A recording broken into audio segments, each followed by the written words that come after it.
This episode is brought to you by the HR Department South Wales, who support small and medium-sized businesses with an outsourced HR and recruitment service and have been supporting local businesses since 2018. What makes the HR department different is that they are not a call centre. Their offices in South Wales support companies with one member of staff to companies with more than 250 staff members. Clients include everything from preschool nurseries to manufacturing sites and everything in between. How can the HR department help?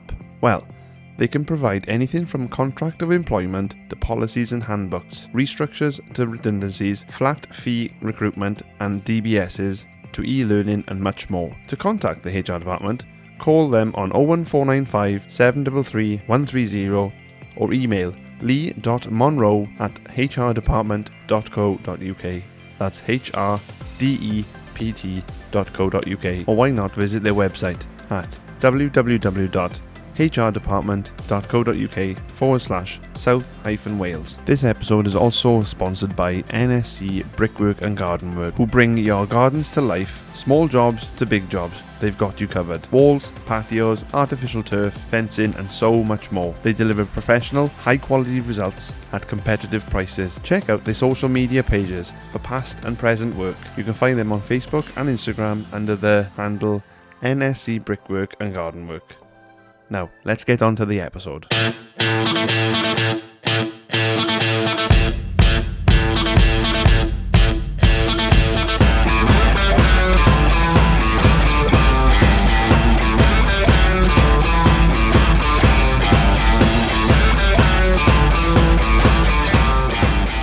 Good afternoon, good evening, good night, good morning, wherever you are. That's what I tend to say. Welcome back. Not Welsh this time. No, I'm not doing it in Welsh this time. Why not?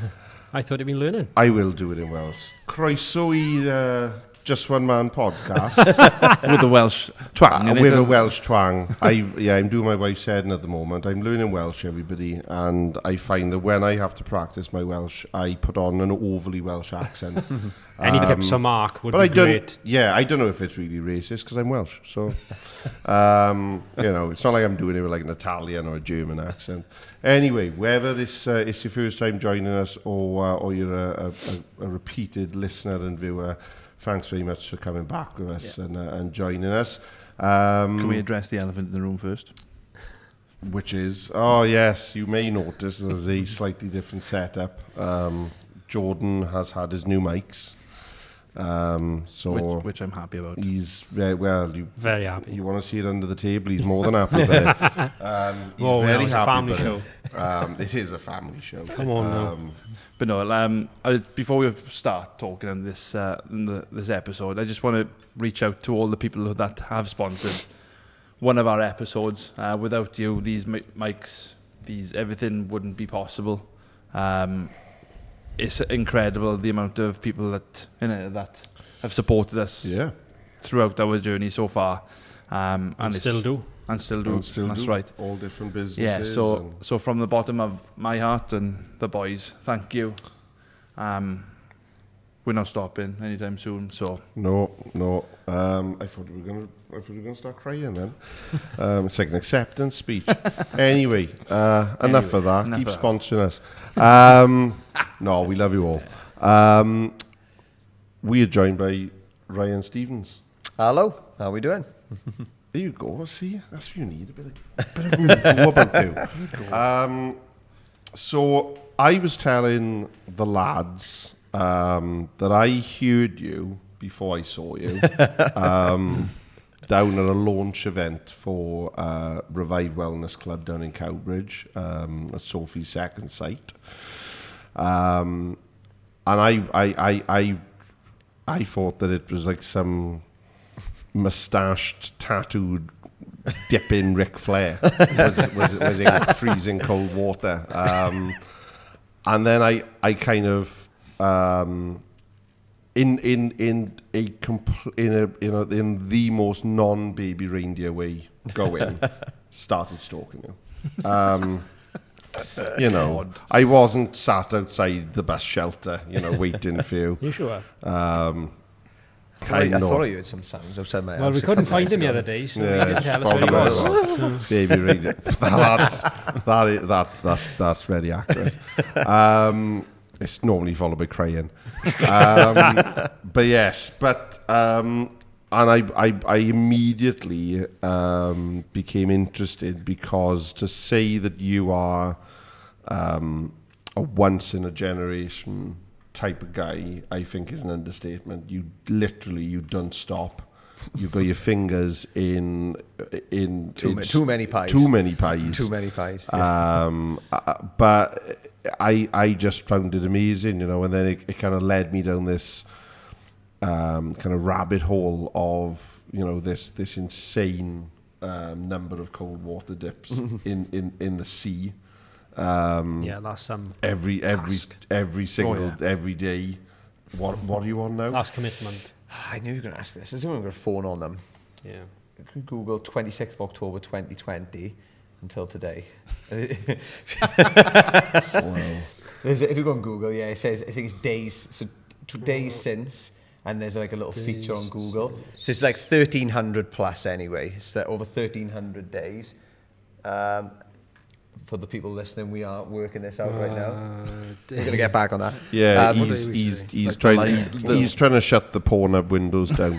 If you do it just on Google, I think it's just is it? So if you just type in 26th of October 2020. See, the tech ones over there. I thank you for saying that as well, actually. I appreciate that. I think it's definitely an ADHD thing, like 100% undiagnosed, but I will self-diagnose absolutely, because anybody who knows me knows, like, that sounds about right. But I think anybody listening who has got ADHD or thinks they got ADHD, I think it's only something that holds you back if we allow it to, or if we're trying to do things. What date in October? 26th of October 2020. We will get there slowly. I think it's only something that holds you back if we are trying to do things that aren't meant for us. Hang on, we've got the date wrong there. 2020. Oh my goodness me! He had one job. Fat fingers. 1,317. That's it. Wow.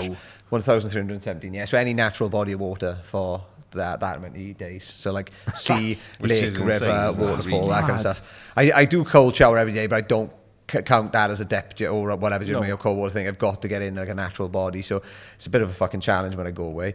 But yeah, no, the ADHD thing, yeah, definitely. Anyone listening, if you're trying to do a job or trying to do something that's, very adverse to what your traits are as somebody who does have ADHD, then it's always going to be a battle, it's always going to be a challenge, and you're probably going to struggle more so than somebody who doesn't have those tendencies or that sort of, that sort of thing. But I find that if you're working on things that you enjoy or you love or you're passionate about, or you're outdoors, you're being active and you're, utilizing movement and energy and activity levels and stuff, then you will have like boundless more energy than somebody who doesn't have ADHD, for example. So I think it's definitely a superpower if we choose to look at it in that way and find ways to channel it in that way. So like you mentioned, just now and before the podcast, about having my fingers in too many things, pies even,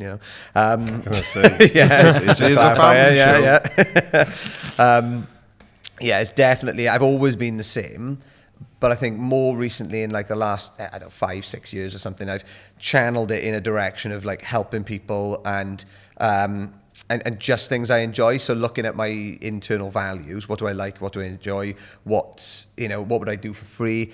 And I thought, if I'm doing things that are orientated in that direction, then it's not going to feel like work. I'll probably enjoy it more, and I'll have more energy for it. Whereas when I've done things before where I'm just doing it for money, or I think, it's a good business idea or whatever, or it's just for money, or it's just for status, it fizzles out, the motivation for it. So yeah, that's why I think, in terms of being able to juggle a lot of stuff, because it's all orientated in that same direction now, it's a lot easier to sustain it almost. Yeah, and you mentioned it just then that it's sort of a superhero kind of power to have then. Yourself is I class you as a superhero because Thank you, I appreciate it. because you've started off when you were younger wanting to run your own business from the get-go, and what you've done, and you opened your tattoo parlor. Yeah, that's it. Yeah. And then that kind of got got cut short, which we'll go on to later on. But have you always been like an entrepreneur? Have you always had that mindset from when you were younger? Yeah, definitely. So like when my mates were, we were all like just starting to drink and go out and whatever. I was drinking when I was 14 in the fields, but when we were allowed to drink, we were, I would say, we were like, all of my mates, none of them were interested in business. We were in college and we were doing stuff. But for me, I was always like a little bit more entrepreneurial, and I'd say interested in self-development. So I knew I had more to offer the world. I just didn't know what that was. And I knew I wanted to do extraordinary things and just not conform to what, a lot of other people were, or society, is within, say, for example, Swansea. I thought I want to be doing more. I want to become more. And like I said, I didn't really know how that looked. So for me, I thought, well, I want to be like, learning more. I want to be growing. And, I always felt like I didn't have much time, right? I was like, not in terms of day to day, I mean in life. Like I always very much looked at it like I've got to do this now. I've got to do this now. Time's short. The days are passing by, weeks are passing by. Now I don't look at it like that. Now I'm like, I'll get there when I get there. I'll get there when I get there, as long as I put the effort in, as long as I know it's the right direction. I think it's more important now that I'm looking after myself and being healthy whilst moving in a direction that's meaningful for me. Whereas before, I used to be like, boom, boom, boom, boom. Like, I got to do this, I got to do that, I got to be reading this book, and just an hour just to get it done as quick as you could. 100%, yeah. And I think it's a one-way ticket to burnout. And a lot of people do this, a lot of younger people especially, because it's like, you've got that ambition and you're fired up and whatever. But yeah, so like, when I started a course, when was it? I think I did like a couple of years in college, like engineering and then business. And I always kind of knew I wanted to set up a business, but I never knew anybody who had set one up. So it was like a very alien concept. Like now it's the unknown. Yeah. Well, this like now, I think at this age we can all go, and also because of social media and stuff, it's like setting up a business is quite so like easy. It's an easy thing to do. It's not like an alien thing at all. No. Whereas back then I was like, I thought it was like, not meant for someone. Yeah, you had to be a certain ilk, you had to come from a certain background. 100%, yeah. Open my own business. But I think that's interesting because, and especially when you kind of geographically place it as Swansea, because I for many years have discussed with people what I call the valleys mentality, which is, you're from the valleys, you'll work in the valleys, you'll get married in the valleys, you'll die in the valleys. And you have a certain type of job that, or a certain level that you'll be allowed to hit. You'll have a certain lifestyle you'll be allowed to hit. And if you want to do better than that, then you think you're something special. And I think that was especially true, certainly when I was growing up. Tall poppy syndrome. Yeah. Because as you say, if you had people who kind of went and did their own thing, they were either mad, they were like really like rebellious, or there was a part of you thinking, that'll never work. I don't, they'll inevitably end up back here, and they'll work in McDonald's up in the retail park, or they'll work in game, or whatever, and they'll know their place. So I think that's quite interesting, that you had that foresight and that awareness. Were you brought up in a kind of an environment with family and friends where they were supportive of that? Yes and no. Yes and no. So, like, I come from a working class background. So my father's a postman. My mother's worked in Woolworths when I was growing up. Great job. Worked in Woolworths. Menzies before that as well. I said she's a curse. Literally, every company she's worked for shut down. But I've never come from like good money or anything like that. I did come from a loving family. And they were always supportive. I'd say so. My mother and my mother's parents were always very supportive of what I wanted to do. My father and my father's parents are very sort of, or my father's mother anyway, my gran. They're very sort of like apprehensive, So they're like, oh, don't do that now. Oh, you're gonna, like that, like you said, and like that kind of thing. which is good to have a degree of skepticism, but when I got to a certain age, I started realizing, no, I just got to do this anyway. Like, do you know what I mean? And or, I've got to go anyway, because I know no matter what I say I'm going to do, they're probably going to say it's a bad idea of some sort. So yeah, but I didn't have self-confidence or a great deal of self-confidence growing up. In school I was bullied from like probably year 9 up to year 9 and year 10. And like my self-worth and my self-confidence and stuff was just way down there. For a long time. And also like, having my father like, oh, you can't do that, just get a job now and, this and that, and you won't be able to set up that business, it's not the right market for it, all that kind of stuff, right? So like, he was always like that. And I think, I used to listen to it or take it on board for quite a while, but then I started just thinking, hang on, if somebody hasn't walked down a particular road, how can they tell you this the wrong way? Yeah. And once I started to realize that, I just started thinking, okay, fuck it, I just got to go for it anyway. Yeah, and having that fuck it attitude and that mentality. You've got to do it for yourself and for your self-worth at the end of the day. And once you do it, once you do something that other people say that you can't or shouldn't, or that even you think, oh, I shouldn't or can't or won't be able to, once you actually go and do that thing, like that is when your self-confidence boosts then from doing those things. I think that when people say, oh, I just haven't got confidence or I have a low self-confidence, we earn more of it or gain more. Well, earn is actually a nice way to put it. We earn more of it when we put ourselves through these uncomfortable or in these uncomfortable situations. And the confidence that we gain from it is the reward almost for having putting ourselves there. So like I remember when I was in this course, did college for engineering for a year, then I did business for 2 years, and I was just going to work in Asda then for like a while and just see what I wanted to do, basically just take like a year off studying. And I went to get my results, and there was a guy offering, he had a clipboard, and he was offering this pilot scheme, so this Entrepreneurship Academy of Wales, and I was like, oh, sounds pretty interesting. And the bit that got me, because when they said it was it's a 2-year course crammed into 1 year, so it's 9 to 5 Monday to Friday. He's not based in the college; it was going to be in like a little venue outside. But I was a bit like, oh, I can't do 9 to 5, because I'm working now and this and that. And then they said, oh, we'll give you £1,000 to set up your own business. I was like, I'm in. Okay, all right. Last me in. Signed up. But I didn't turn up then when the course was meant to start. I didn't turn up because a couple of weeks had gone by, and I kind of rationalized in my head that little spark had gone. I actually went on an induction for it. A lady called Jane Brewer, she's brilliant. Still sort of in contact with her now. She was doing like the induction, and she literally, all she said was, give me 2 things you're interested in, to everyone in the room. And I said fitness and tattoos at the time. And she basically just turned these into like potential business ideas, and one big business idea with the 2 together. And it's really simple what she did. But back then, right, I was like 18, and I was like, wow, that's amazing, So I was like, yeah, I got to do this. Didn't show up for the course. And then the course director rang me, and she was great. Like, I consider her one of my mentors, because she was really stern on the phone. She's like, Ryan, where are you? Why haven't you come? Like, what are you doing? Giving him a telling off before she even seen him. Yeah, well, and I was just like, just giving her excuses on the phone. Yeah. And she just listened. She didn't say anything. There was like a pause then, like an awkward pause after I stopped just reeling off these excuses about, working in Asda, got the car on the road, or all this.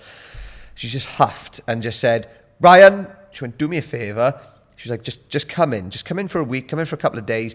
If you don't like it, you can go back and you can get another job like that anytime. You can do something like that at any other time. But she's like, opportunities like this won't always be there, or you won't always be in an opportunity, in a position to take that opportunity, which I found interesting actually, because the course only lasted 2 years. Actually, the pilot scheme, I stopped running after it, but that was life changing for me. That course, because I did set up that tattoo studio afterwards with one of my friends, and I would have never done that if it hadn't been for that course. And it's like, so yeah, I do think opportunities, we have got to seize them. I think they come to us. But I think if we almost have like a passive attitude to opportunities and things and just go, it's fine, if it's meant to be, it'll come back around again. That may be true, but I think at the same time, if an opportunity presents itself, it's on us to take action on it there and then, in order to really bring it into our lives. That's almost. Right. When you think about Wales Online, as a media outlet. And you see those little notifications. And it's normally that there's a crash on a motorway. The A470 is shut. The A470 is shut. Like this morning. Somebody's dog's been run over. Or Yeah, something like there's that, been a bomb scare in a city in Milton centre. Keynes, somewhere as well. Whatever. Sometimes when it comes up on it, it's like, yeah, it's not Wales, is it? Anyway. No, I know. Yeah, that's a good point, though. That's a very good point. Right in with you were complaints of Wales Online. But did you ever envisage that you would become a headline on Wales Online? No, but it was, so like that headline actually, well, there's two, I think there's two on there. So they weren't actually put up with the whole prison thing. I don't know if you've seen the date on it and stuff. So I volunteered. They basically contacted me based on a BBC article I did about like mental health for Mental Health Week. And I referenced the fact I was going to be running 100 miles raising money for a mental health charity, and also the fact that I'd been to prison. So those two things were mentioned in it. And I had two separate journalists from Wales Online get in touch with me about doing stuff at the same time. And I said to the second one then got in touch, because one of them wanted to do it on the 100 mile, the other one wanted to do it on the prison thing. And I was like, when they spoke about the 100 mile, I said, yeah, great, yeah, I'm 100%, it'd be great for the fundraiser, all that kind of stuff. So I spoke to them, and then I spoke to the other journalist, and I said, look, it's a bit overkill here. I said, they're just going to do one in the next couple of days now on this. And the other journalist was like, all right, yeah, fair enough. I'll get back in touch in a couple of weeks, couple of months. I said, fair enough. But the first one they did was on the 100 miler, and literally, like I said, we were running from Bath to Swansea, 100 miles, raising money for a mental health thing, all of these different headlines they could have gone with. And the one they went with was, my friend killed himself, so I put myself through unimaginable pain. And that was only something I mentioned briefly in terms of them saying like, well, why did you get into what you're doing and stuff? And like, I had to, so it was my best mate's cousin, right? They were close. They were like brothers, basically. I had to ring my best mate and be like, look, this has just gone out. I didn't fucking, because they sensationalized it. And thankfully, his family were incredibly grateful, that his name was living on and stuff like that. So they were really, really, over the moon with it and upset with it. But it could have gone a very different way. It could have gone another way. Yeah, I was fucking. But do you know the spelling mistakes as well? I literally sent them a full Word document, right, with all of the spelling mistakes and stuff. I was like, what the.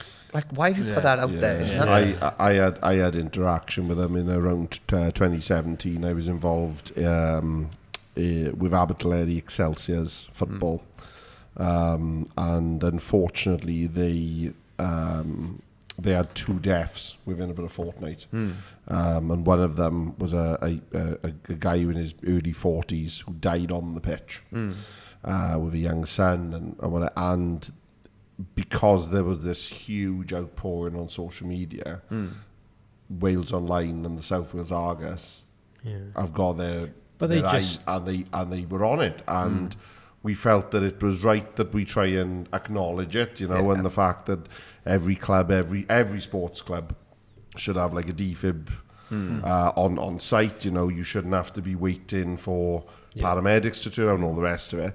But I remember it becoming like this whole thing where they started to put words in your mouth, and they were and that's how they do it, things. I was going to say what they did with the second article, which was about the prison one. Like I said, when I got in touch with them, then they got in touch with me afterwards. I said, look, I don't really want to speak to you guys. It was a different journalist, but I was like, I don't really want to speak to you because this is what's happened with the other one. And they say, look, we'll give you complete oversight of it before it gets published and this and that and whatever.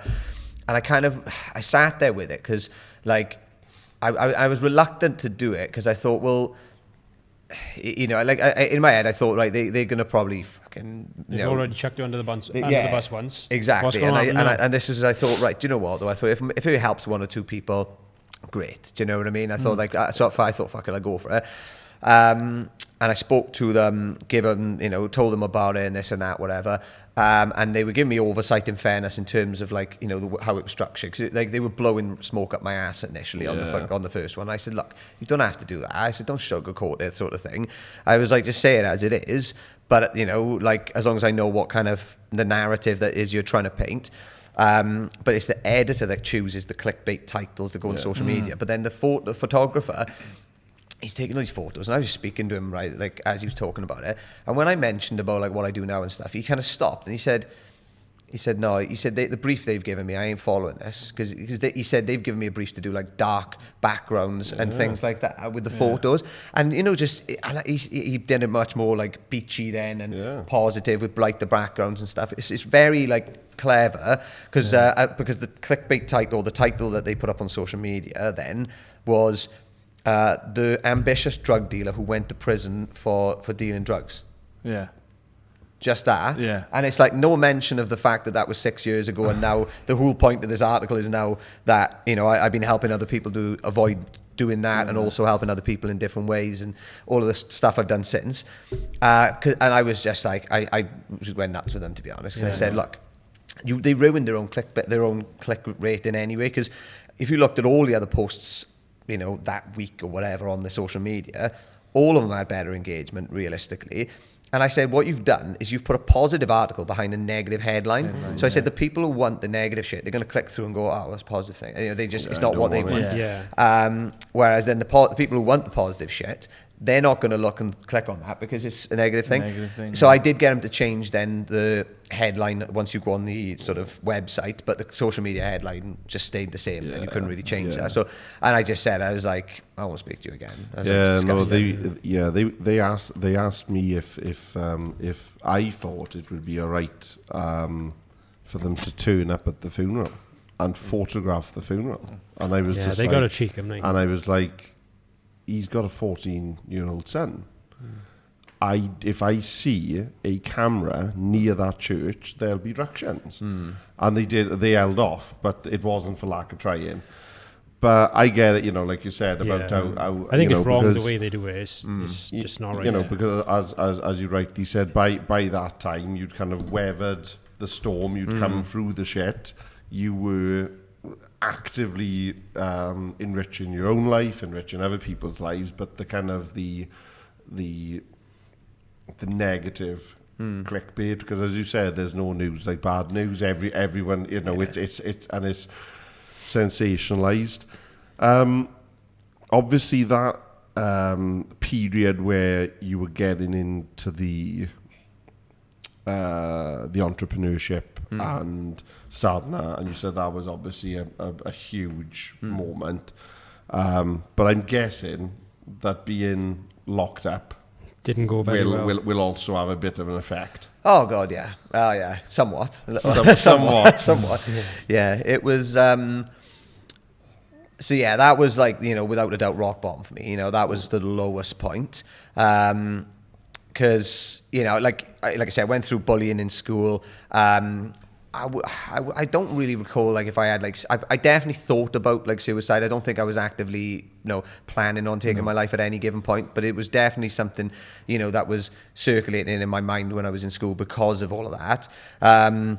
You know, but then, you know, like I said, I started building up my self-confidence, self-worth and things with, you know, setting up a business and, like, you know, doing all that kind of stuff once I left school and college. So I set up the tattoo studio at 19 with a friend, had that running for about 2 years, but yeah, you know, the cracks started to show. There was loads of like negative stuff going on in the business, and pretty much I couldn't see a way out of it. I thought everything was just going to come crumbling down with everything that was going on. So the sort of, basically my fail safe, the only thing I thought to do was like, right, I'm going to sell drugs just to put a bit of money aside, just to make sure that when the business does fail, when they go elsewhere and set up another shop, that I'm going to be all right. You know, I'm not going to be in debt. And if I'd sat there and really worked it out, like how much I stood to lose and stuff, it wouldn't have even been that bad. No. But for me, failure was the worst thing at that point. Because, you know, in my head, I was like, right, I've seen my parents struggling financially and everything. I don't want that. That's what I want to avoid. So that was like in my head as well at that point, that fear of failure. So it drove me into, like I said, selling drugs for only a couple of months. And as we were talking about Admiral before the podcast, so I went to work in Admiral. I just sacked the business off. I said, look, I'm done. Got a job in Admiral, and I was like, literally, as I started, I thought, right, I'm just going to get rid of this last bit of stuff I've got. I don't want to be doing this anymore, because I knew it wasn't me. Like, it was the furthest thing from who I was or wanted to be. went to get rid of it, got caught, went to prison for it so I had 28 months, 2 years, 4 months, and I was inside for 9 months then. So you have like some with the tag and all that kind of stuff. Yeah. But How old were you then? 21. 21. Yeah, 21. Was it 21? Yeah, it would have been 21. Yeah. So yeah, still it's like super young, you know. Especially with like obviously you long had your business and you're still sort of feeling your feet a little bit. Well, this is it. It felt like, I was starting to climb this like little, metaphorical mountain sort of thing, and all of a sudden someone's just gone, oh, fuck off down there, and threw me down there. And it was, one thing I did learn though is like, once you feel like you're at rock bottom, or if you feel like you've hit rock bottom, there's quite like an empowering thing you can do in that moment, which is like, if your back's against the wall, the only way you can go is there. Or if you are laying on the ground, the only way you can go is up, sort of thing. And that's kind of what rock bottom felt like to me at that point. It took me a while. I think it took me a couple of weeks at least to sort of come to that mentality while I was in prison. But I thought, well, if this is rock bottom, then all I've got to do is just chip away day after day, just do one thing. If you're doing 5 press-ups, 10 press-ups, 1 press-up, that's 1 more press-up than I would have done if I didn't do it. You've still got that daily goal. Yeah, and just keeping on chipping away, and just don't think about like the massive change overnight. Just think, what is it that I can do right now and every day, and just consistently enough that over the course of time ends up making a significant difference. So like I thought, well, if I'm picking up a book, if I'm reading a book, if I'm writing, if I'm learning more about myself and working out and all these different things, it was just a combination of a few things. But I think the big thing is coming out of that situation, or anyone who's been to prison or had similar experiences, not labeling yourself or not allowing others to label us or adopting the labels that they put on us. So, typically people would have maybe said back then about me or whatever, oh, he's a drug dealer, he's a scumbag, he's this, he's that. If I chose to take those labels on board myself, there's a lot that comes with those labels. So you picture, if you say like, oh, I'm a drug dealer, or I'm a scumbag, you think about all these things that drug dealers do, which is maybe punching people, fighting people, or like taxing people, whatever, do you know what I mean? And it's not to say that you definitely end up being those things, but if you think this is who you are, this is the label that people have put on you, and you start getting further away from what you could be. Yeah. You start thinking, oh, well, I can't go and do all these different things. They've already things. labelled me with that. I might as well do it. Yeah, I'll never go and be able to go and do school talks. I'll never be able to go and set up a business doing this. I'll never be able to work in these jobs now. So I'm just going to have to do this stuff. And you end up, following that blueprint almost more, because it's like you believe it, or other people say it, and it ends up being a self-fulfilling prophecy. But I made the decision. I was like, I'm never going to let this hold me back. I'm going to find ways to overcome the stuff that has happened. Because like I said, when I was going to stop, I know I would have stopped, and I wouldn't have started doing it ever again, I don't think. So it wasn't so much that I was on a bad road, it was just I made quite a few big fuck-ups, and I think, somebody said to me once before, like, I think we're all entitled to one big fuck-up. It's when we continue making these mess-ups and these fuck-ups, that's when you're showing that you're not learning and not really growing as well. So yeah, it was a pivotal part of my journey, but a big part of that journey was forgiveness as well. So forgiving, the people I was working with at that point. There was a lot of stuff that was going on. There was a lot of resentment, toxicity. And I remember when I was, in there, I'd heard that they set up another business and everything. And I thought, they're going to be painting the narrative of what's happened. And I'm going to look like the bad guy because I'm here. Thankfully, when I came out, I actually spoke to a lot of people, and the people were saying, like, I can't believe what happened with that and stuff like that. I hope you're all right. And I thought, fuck, that's mad. I didn't expect that to be the narrative. Well, yeah, because because they've almost got a 9-month head start. Because they can tell whatever story they want for 9, and there's they haven't got your story. You aren't going to be able to counter it for 9 months. No, but this is it, and it was So one thing I did learn, though, was forgiveness. Because for a very long time it was like you can imagine the thoughts that were going through my head. All that amount of time you had on your own to think about them thoughts. Yeah, well, like revenge, daily, all that kind of stuff. Like, Yeah, it was but you know what? Like that is, if we're holding a grudge, like I haven't actually spoken about this on a podcast, I don't think, before, about like forgiveness and stuff, but the power of forgiveness is just like, there's so much in it. Like, I remember the resentment that I was holding, and I remember because the day I got out, I remember walking past the new shop and saying, because I said to my father, I was like, right, I needed to be dropped into town anyway, you could answer probation or something as soon as you get out. So I needed to be dropped in, but I purposely went and walked past the new shop because I thought I need to get it out of my system. And I walked past, and in my head I said, good on him. And it was honestly as if somebody had just pulled this massive rucksack off my back. And I just felt light. I went, oh, that was great, and I just, like every time then somebody was saying, oh, I can't believe what happened. I'm like, oh, it is what it is, and I wasn't engaging in the negative talk and stuff. So forgiveness, there's a real, like, that's a massive power to utilize, for anybody, if it's in relationships, past relationships, business related stuff, or somebody's wronged you, or someone's chatting shit about you. If you're holding on to something, that somebody else has done, or even if it's like a regret, something that we've said or done, those two emotions, are really, really, detrimental to our health, our mental health and stuff like that, if we're holding on to stuff. And like, there is a little practice you can do, which is just verbalizing it in your head, right? Either journaling or meditating, and just sitting there and saying, I forgive this person for what they've done, or I forgive myself for what I said, or for this thing. Verbalizing it over and over, writing it down, or just writing a letter. You can literally address it to yourself, or you could address it to the person, and say, like, I forgive you for, and you don't have to send it. I think it's obviously a bit weird if you do sometimes, but, but write it and either keep it or burn it. Do you know what I mean? But getting that out, I find, is like such an important little practice. And it sounds, a bit like woo-woo almost, but there is some real value in doing that. This episode is brought to you by the HR Department South Wales, who support small and medium-sized businesses with an outsourced HR and recruitment service, and have been supporting local businesses since 2018. What makes the HR department different is that they are not a call centre. Their offices in South Wales support companies with 1 member of staff to companies with more than 250 staff members. Clients include everything from preschool nurseries to manufacturing sites and everything in between. How can the HR department help?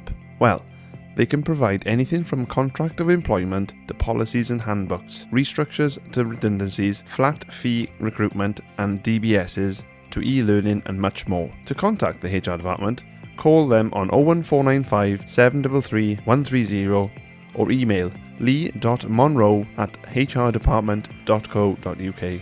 That's HRDEPT.co.uk. Or why not visit their website at www.hrdepartment.co.uk/South-Wales. This episode is also sponsored by NSC Brickwork and Garden Work, who bring your gardens to life, small jobs to big jobs. They've got you covered. Walls, patios, artificial turf, fencing and so much more. They deliver professional, high quality results at competitive prices. Check out their social media pages for past and present work. You can find them on Facebook and Instagram under the handle NSC Brickwork and Garden Work. But what I find absolutely incredible is you've gone into that prison at 21 with a mindset that I don't think you'd find in anybody going into a prison setting, where you said in your article is like you went in, you closed your door, you slept for 12 hours, and then your mindset is, right, that's day one done, that's one day closer to getting out. And I think, and so like you said, keeping yourself busy, reading books, doing press-ups, getting fit, etc., etc. You're not doing it for the fitness aspect. You're just doing it to make the day go quicker. The daily goal, just to keep you going. And make the most of it as well. 21, most 21s, I don't know, like, but you'd think most 21-year-olds are going, well, I'm in prison. I've gone down this road. I'm not going to get back out onto the real world. Like you said, I'm not going to get these jobs now because I've been in prison. Fuck it. I'll just go down the path and beat people up and punch people and sell more drugs and get things in, etc., etc. But the mindset you've had is incredible.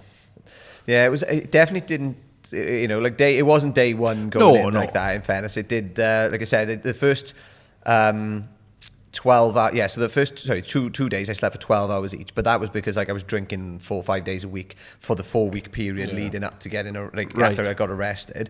So yeah, like the business, I got arrested, and I was drinking a good few days a week prior to that anyway, because I was young and I was going out just on Wine Street and stuff.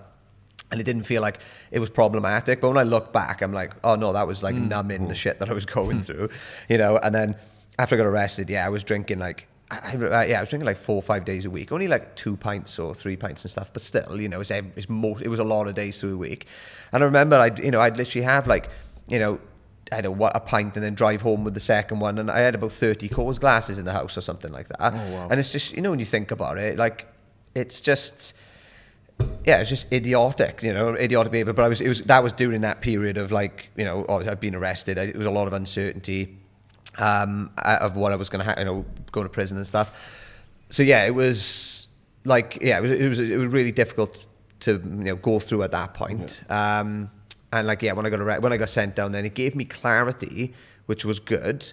Because I thought, okay, this is how long I've got. This is what, you know, and it gives you like the little clarity. Because I think the lack of clarity in any area of life is what really fucks with people. Like if it's lack of clarity about somebody that you're with, it's lack of clarity about a job that you're in, if it's lack of clarity about trajectory you're on or something that you're doing and a project you're working on.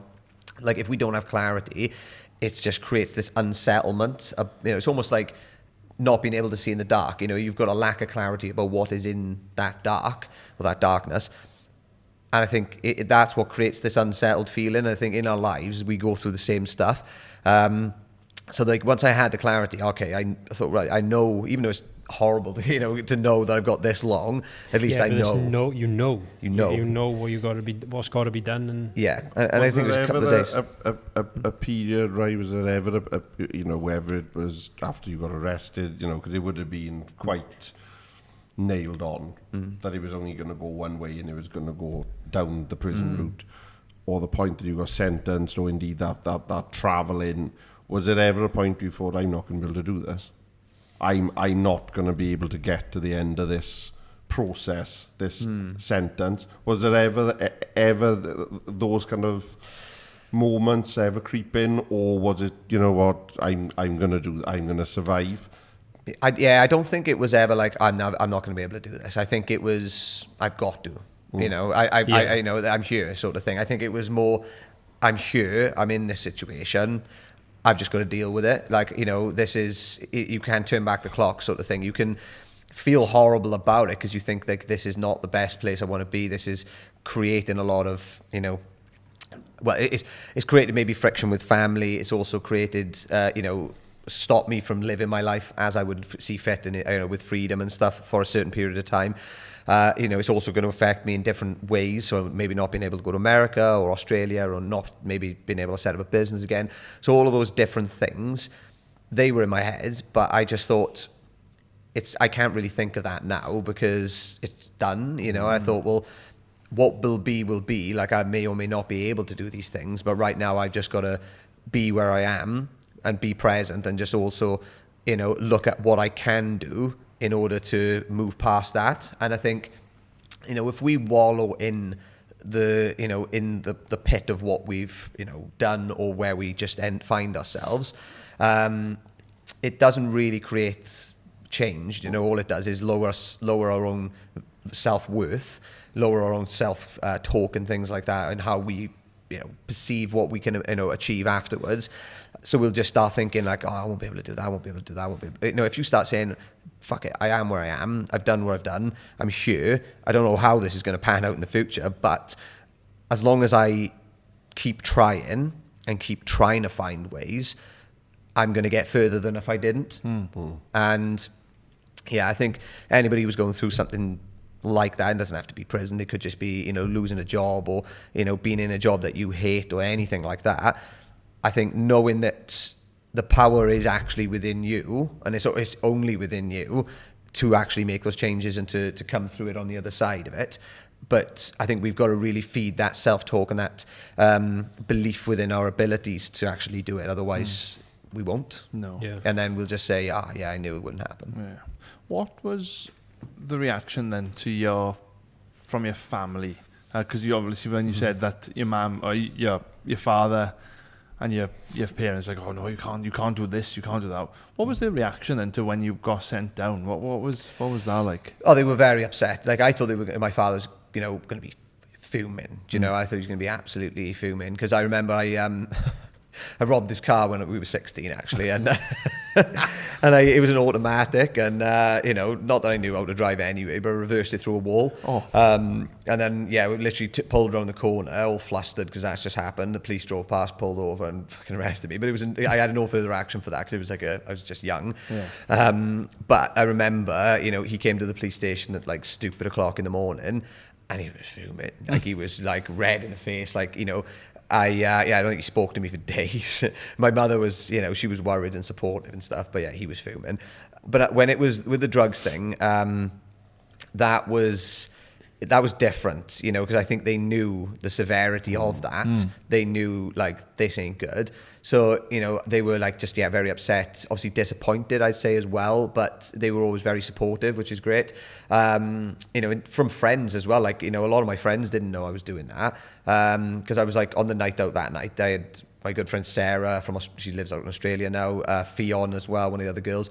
They were kicking right off when I walked, because I walked into the nightclub. I was literally just trying to get rid of what I had on me, basically. I was out for someone's birthday, and they were with us as well.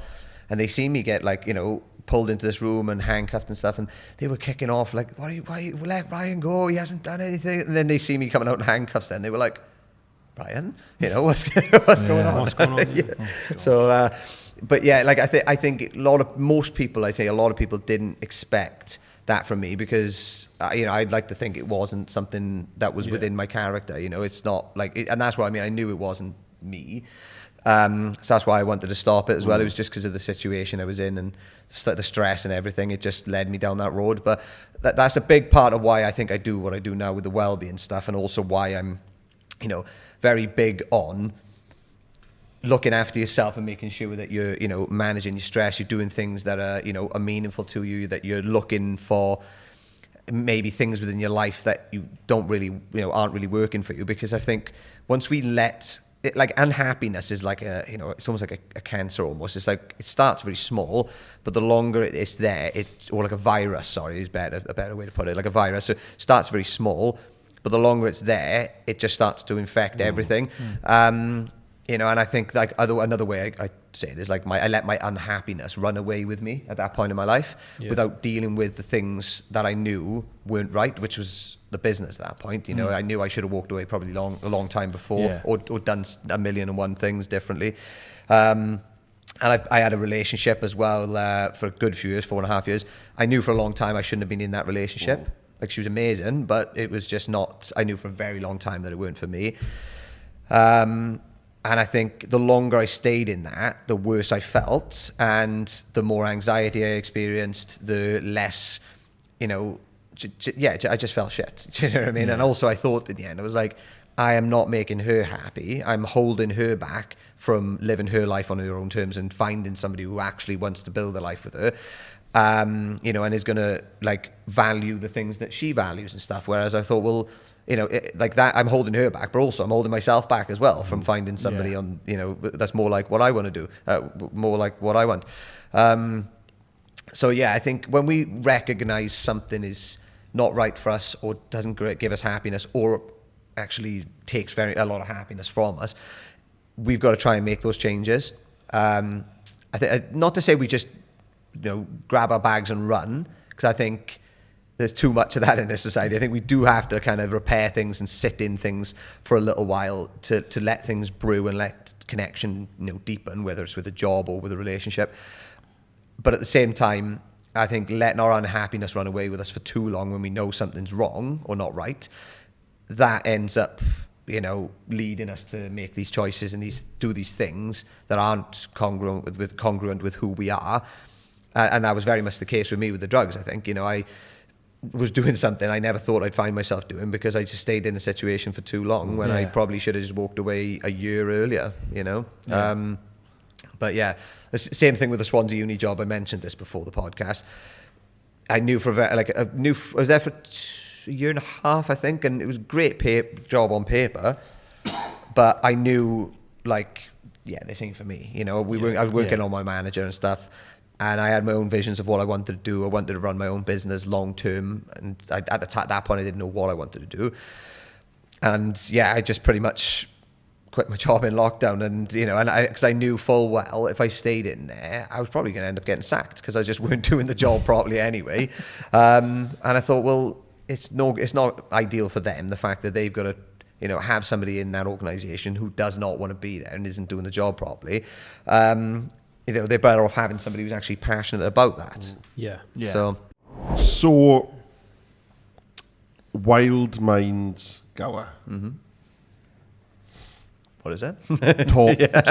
Talk to me about it, because I've seen, obviously I've taken a look, and I think it's fairly unique in terms of the amount of things that you offer.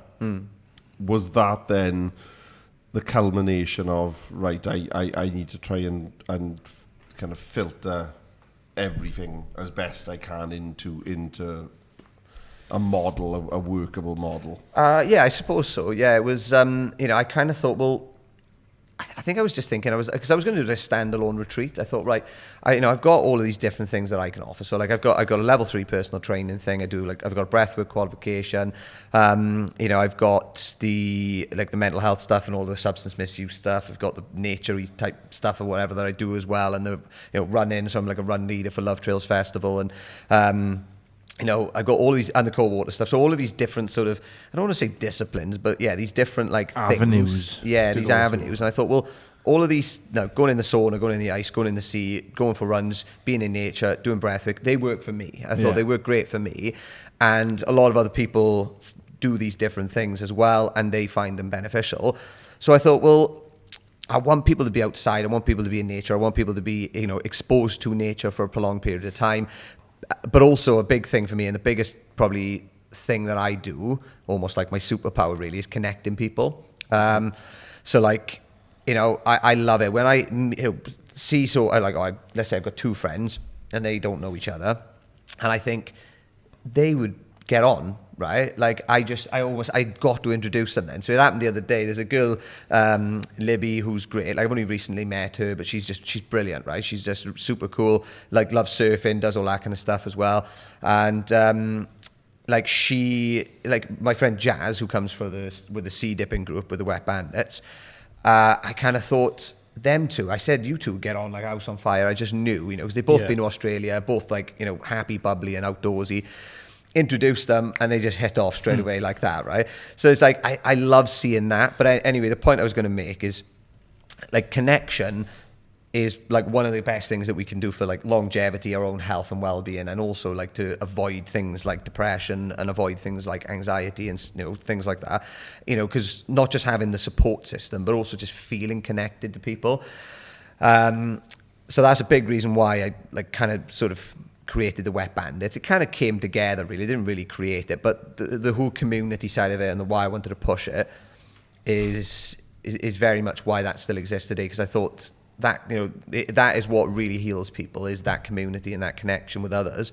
So with Wild Minds, I thought, well, I want to create the same sort of model, you know, where you connect people, you bring people together, but also you're instilling these little messages of self-development and personal growth relating to confidence, self-talk, relating to imposter syndrome, you know, well-being and general ways to improve it, whilst also then doing things that you can actually use to improve your well-being in real time. So like breath work, meditation, yoga, you know, nature runs, walking, like surf lessons, all of these different things.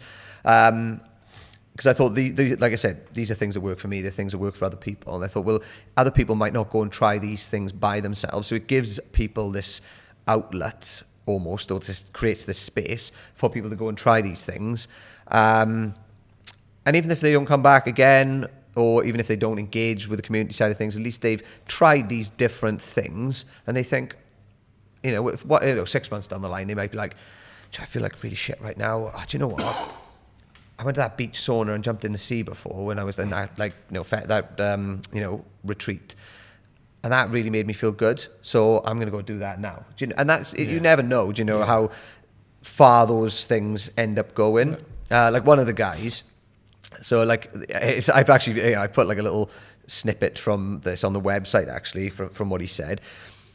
He came to Wild Minds and he so he stopped drinking afterwards because he realized that drinking was like a really toxic thing for him. And, you know, it was, a couple of days a week he was drinking and stuff, but also it was like, you know, broke down loads of relationships and different things for him. So, you know, he knew for a very long time it was toxic, but what did he do first? So I think he knocked drink on the head. He started making some positive changes then relating to diet, relating to, water intake and different things. Some of the stuff that we basically covered, like, you know, across the weekend. He started running more often. So since then, he's lost, I think, this is in like 3 months, right? So he's lost 3 stone, give or take. Quit drinking in that time as well. So he's like not drunk for like 3 months. And he ran a half marathon when he was like he'd only ever done like a 5K or something prior to it. So like within a 3-month period. And he said to me quite recently, he said, I don't know if it was wild minds or what, but he was like, since then, I've done all of this sort of thing. So for me, I love that because like that's like cold hard proof that it works, you know? Yeah. And yeah, you know, what I really want to build is all of the different people who come in these different events. I want it to be a community that, you know, just grows and grows and grows, but it's predicated on people who want to make positive changes and like doing, you know, like self-development, like personal growth, but also enjoy being outdoors in nature, connecting with others and doing physical stuff, you know, whether it's jumping in the sea or running or walking or whatever. So yeah, that's pretty much what it is. And, yeah, it's very much early days, like I said, because what month are we in now? June. So I think the first event I did was in like November, you know, and there's a good 6 to 8 week sort of period in between each event. So I've only ran a handful of them so far, but it's been really good. Yeah, I'm looking forward to kind of where it goes actually. So that's cool. That is brilliant. I can see you thinking, I wouldn't mind having a look at that. I know a few people who. And I could reel off a list of names of people that would absolutely love to give it a go. And again, I think it's testament, isn't it, to that entrepreneurial spirit that you've kind of had since you were younger, and that you're still looking for what's the next avenue. Yeah. Where's the but do you know what I think it's changed, doesn't it? It's cool as fuck that like you go there. And then obviously you opened that business, you fucked up, done your time, come out, and then done all of that. And like people look back on that and think, fuck, he's done all that. Why can't I? Yeah. That's right. And that's like fucking hell. 100%. And like, yeah, I think I kind of, I don't know if take it for granted is the right way to put it, but like I almost forget that sometimes, like, you know, that just the value of, because when I was putting stuff out on social media, like, because I never used to be too thing with social media, like obviously I'm quite active with it now, like when I do the stories, when I do all that kind of stuff, I think I've gotten so used to doing it now, I've almost forgot the reason why I'm putting these things up in the first place, you know, the different like, quotes and this and that, and, you know, I've gotten so used to doing it because it's such a habit. But like initially it was, like you said, it was, you know, if one person takes something positive away, that's a win.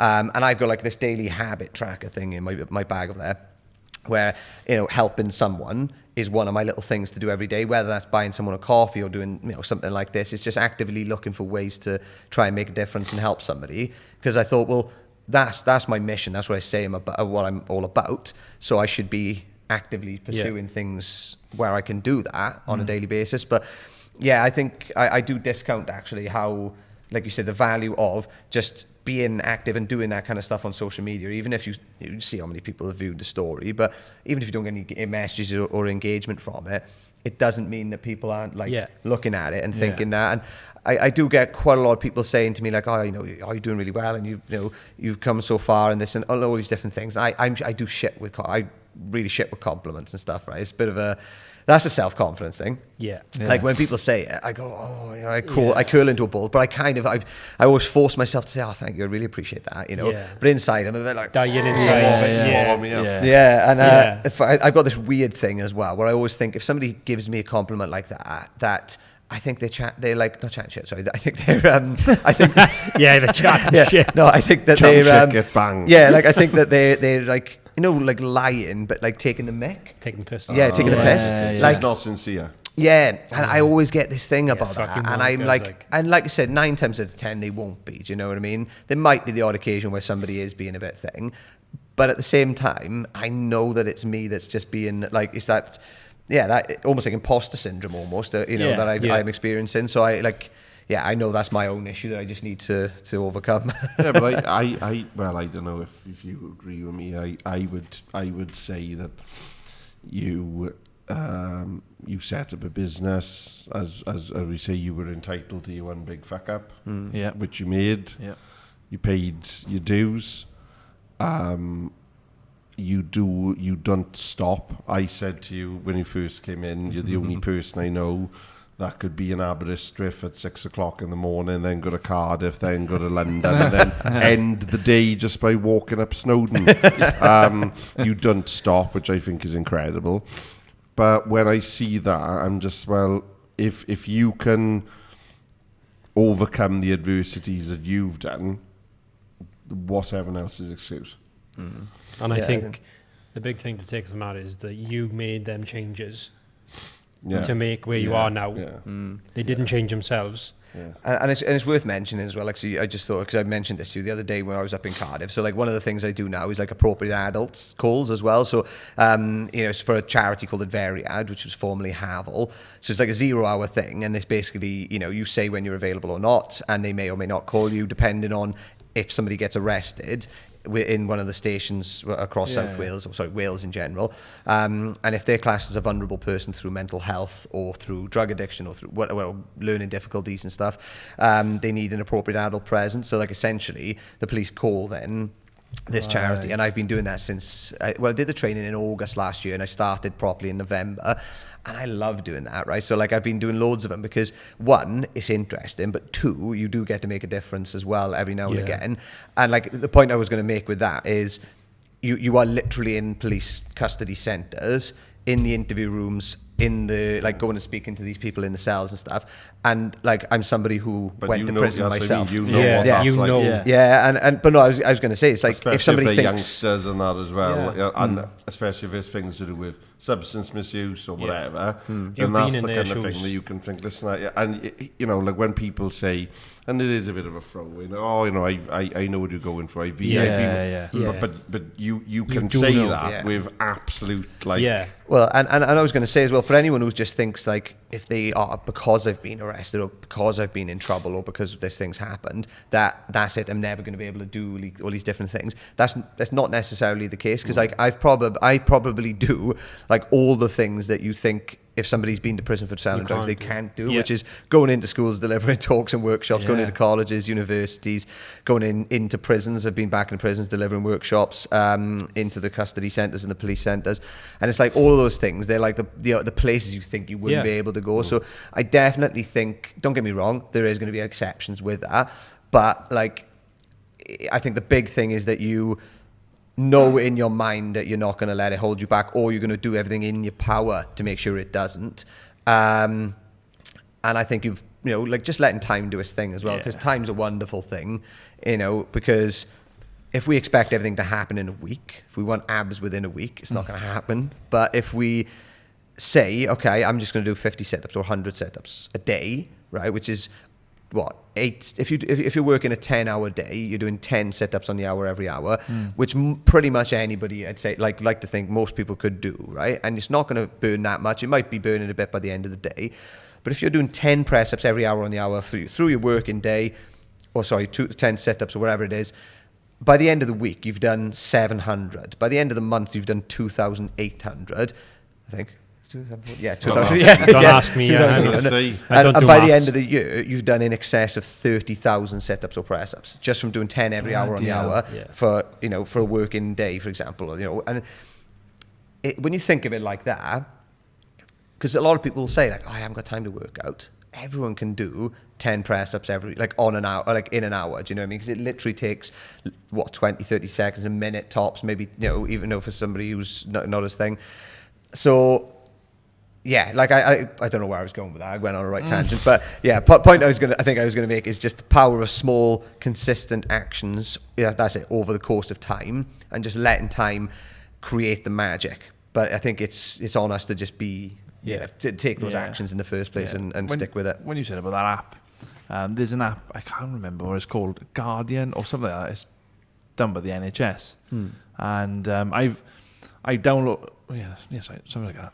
I downloaded it on my phone because when I was doing CPR on my wife. I thought, well, I've done that. And it's basically, it's like a first responder app. So if there's no paramedics around or anything like that, but somebody needs urgent assistance within that couple of minutes, and I'm there, then the phone pings. You can like log in whenever you want or whatever, like a 0 hour, like you said, and get there. But then I downloaded it. I didn't log in or anything, and I thought, do you know what? Because this one was obviously on my wife was the good outcome. I'm still on that. Yay, I've done something. A miracle has happened. But then if I'm out, I drive a lorry. So if I'm out and somebody does, and I need it, and I don't save them, what kind of effect is it going to have on me then? So I'm doing something that could possibly think, I'm giving back to, because I've had the paramedics come, I've had the area ambulance come here. I want to give back to them by saving them some time, but then it doesn't go the way I want it to go. Yeah. I'm like, oh no. So I kind of chickened out really, but I always think back at, shall I do it? But I think if something's on our mind for long enough, like if we get so many thoughts on a given day, don't we? I think I can't remember how many thoughts we have in a day. I'm sure it's a couple of thousand in there, but if there's something that is like festering for like a certain amount of time, I almost look at that as that thing that's like we've got a duty to try and explore, because there's a reason that it's like continuing to fester in our minds. And there's a quote I love, which is I always reference, which is, "The cave you fear to enter holds the treasure you seek." And I love that, because I look at it now, and anything that's scary or anything that's seemingly uncomfortable, I look at it and I go, I've got to do that. And it's a bit annoying actually, because I'm like, I'm just, like you said, I'm like, why don't I just chill out? But if there's a thunderstorm and it's hammering down with rain, and on the off chance I'm sitting in my house watching Netflix, which isn't very often in fairness, right? No. But if I am, and I've done this before, where it's quite nice, because I'm like, I'm cozy in bed here, you can hear the rain and the storm outside, I got Netflix on, but then this little voice kicks into my head and it's like, go for a run.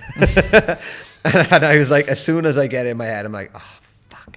But I think, like, I'm not advising people to go for a run in storm or whatever, but like, when I've done those, like, they end up being some of the most memorable moments of my life. Yeah. They end up filling you with such a like dopamine rush, because you're not only doing something that is like uncomfortable for you, but you're also doing something that's just fucking stupid, and other people are looking at it thinking that's fucking stupid, and like you get more dopamine from doing that as well. So like you just end up feeling amazing. It was one day, it was like icy as hell. We had snow through the day. It was icy as hell then in the nighttime, and it was like in the minuses. And I don't even know where this idea came from, but I thought, I'm going for a barefoot run. Because I've done like, why not? Why not? I live in, so anyone who's listening from Swansea, I live in Penland, right, which is like, it's a fucking rough place. Like it's glass all over the floor and the streets and stuff, right? You shouldn't be running barefoot or walking barefoot at all, really, right? But I just got it in my head. It was in the night. I was like, fuck this. So I went out now and I did a 5K barefoot on the ice. And as I was running, I was like, you know what, fuck this. I took my top off as well, because I just thought, while I'm at it, I thought I already looked like a twat. So I thought, I'm just going to go for it. And it was the guy I know. I got to the end of it. And there's a guy I know who lives a couple of streets up. He messaged me. I got back and I had a message on Messenger, on Facebook Messenger from him. He was like, mate, I just pulled up outside my house now. I just got a fucking kebab from the kebab shop. Who do I see running past, topless, with fucking bare feet? You. He's like, I just shook my fucking head and walked in the house. And I don't know. Like you said, I just, little things like that. I just get something in my head and I got to go for it then. But there's one. The next one for me is I did a barefoot 30 miler around the Gower going back in 2021. So the next one I want to do is either 50 miles or 100k, so 62 miles barefoot. Which I'm probably going to go out and do quite soon, to be honest. I reckon, like, I'm just going to pick a day where it's quite good weather, because I kind of need it for the terrain, as you've got no grip. And yeah, like, just give it a go. Like, or you could stay in bed and watch Netflix. I could. But that's not going to happen. No, it's not going to happen, because in my head, I do now and again. you I walk do now into and the again. bed and you're all tucked in. But as you know, what people don't know is that underneath you've got your shorts on, your Yeah. t-shirt, you've got your gels, Weighted vest. Ready to rock and roll. and then the second then that your half drops to sleep, you're like right off to go. I think you need to speak to a good friend of ours, Carl Jones. I think you're both as mental as well, Yeah. and you Yes. get on. There's a guy, John Louis Button, right? He'd be great to have on the podcast, right? So he runs the Tree Society at Swansea University. He's just finished in university now. He's 32 though. I think he's 32. Got that wrong the other day and he gave me shit, actually. I said he was 35 and he was like, what? But you speak to him, right? He's like humble as hell, like, you know, humblest guy ever, nice, you know, just sort of calm and chilled. He's like, hey man, and you know, he's a fucking savage. You know, like the stuff that he's done, like it makes me look like I've done nothing. So we basically went out a couple of weeks ago. We did 100 kilometers, but it was meant to be with a 20 kilo weighted vest. So I had a 20 kilo weighted bag on in the end. He had a weighted vest. I did 50k with a weighted vest or a weighted bag on. I could have gone a bit further, but I was like I thought, right, I'm like really aching. I'm in a horrible place here. My back's all messed up. And I was quite confident I weren't going to finish the full distance. So I thought 50k, halfway, I'm happy that I've done that with, you know, that amount of weight, which is 31 miles. And then I finished it without. Whereas he was like, nah, I'm finishing with the weight. And he did. So I stayed with him through the whole thing. And I think it took us like 36 hours or 32 hours or something. And he did it. He had a 20 kilo weighted vest on a stepper and climbed the height of Everest on a stepper. He cycled all around the UK raising money for the Cats Protection, 10,000 kilometers or something like that. He's done a couple of ultras up in Snowdon, which was like 35 miles in the winter. I think he's done this twice. But he cycles there from Swansea overnight, starts the ultra marathon, does it, jumps back on the bike, cycles home. He said one time when he was coming back, like cycling overnight on the way home, obviously he hadn't slept for like 36, 40 hours or something. He went to have a sip of water. His water's frozen. He had to wait for the sun to come up for his water to de-thaw for him to have a drink of water. He's nuts. So if anyone can donate for a bus pass, I'm not going to say the trains, because the trains are fucking awful. But, not the buses, they're much better. Ryan, thank you very much. Thank you very much for having me. Appreciate it, guys. I think we're all been awesome. We're all hugely inspired. Absolutely. And you know, we love all of our guests, and we're all very appreciative of the time and the honesty, whatever. But I think that's probably one of the most inspiring hours I've spent tonight. I don't know how long. As he slowly crawls into a ball. Yeah. He's curling up inside. So where do you dip in tomorrow? Where's the location? Langland tomorrow, yeah. Nice. So with the sea dipping group I run, the Wet Bandits, we meet most mornings there. It's like I'm not like there every morning now. Sometimes I go later in the day. Sometimes I go elsewhere. Like, depends where I am really. But 9 times out of 10 it's at Langland, because we rent one of the little huts there. So nice. We've got a nice setup. Nice. Yeah. Nice. Yeah, because if you end up following it online, people who don't actually go cold water dipping in the sea will kind of spot you, like they go like Ryan spotting, where they're walking along and they photograph you and then post it. It's brilliant. Amazing. It's like when you hear that there's like dolphins off the coast of Pembroke. At least he's wearing. Oh my god, I've seen a wild Ryan. At least he's wearing some sort of footwear tonight. So there's a bonus. There is that. But what he haven't told is he's going to run back to Swansea. No, thank you very much, Ray. Massively appreciated. Really good. And thank you to the sponsors for this episode, which is the HR department, correct, and NSC Brickwork and Garden Work. I got it right that. Well done. Thank you very much, guys. It means a lot. Yeah. And on that note, we will be back again. We won't be in here though. We'll be in a different venue. So yeah, keep your eyes peeled. and we'll see you soon. Take care. Bye.